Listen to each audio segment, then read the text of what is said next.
नमस्कार, मी सुभाष कोकळे. आपण पाहताय TV6 मराठी न्यूज. पाहूया आजच्या ठळक घडामोडी.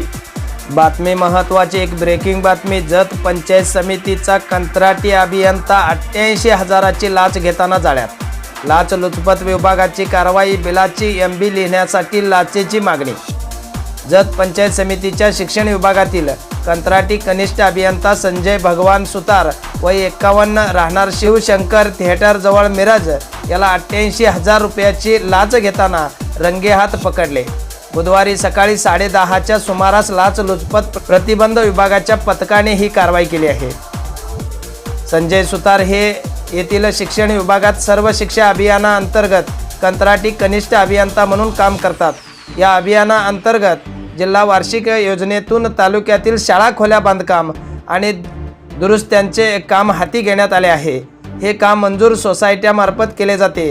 पूर्ण झालेल्या कामांचे बिलासाठी MB मोजमाप नोंद वही तयार करून बिल मंजुरीसाठी कार्यकारी अभियंता सर्व शिक्षा अभियान शिक्षण विभाग जिल्हा परिषद सांगली येथे पाठवावे लागते.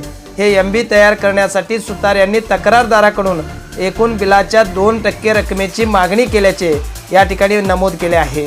संबंधित मजूर संस्थेने याबाबत लाचलुचपत प्रतिबंध विभागाकडे दाद मागितली होती.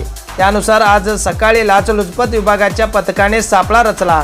येथील विस्तार अधिकारी निवासस्थानाच्या आवारात 3 बिले मंजुरीला पाठवण्यासाठी 2% प्रमाणे 78,000 आणि 10,000 रुपये जादा अशी 88,000ची लाच घेताना कनिष्ठ अभियंता सुतार याला रंगेहात पकडण्यात आले. संजय सुतार यांच्यावर जत पोलीस ठाण्यात भ्रष्टाचार प्रतिबंध अधिनियम 1988चे कलम 7 प्रमाणे गुन्हा दाखल करण्यात आला आहे.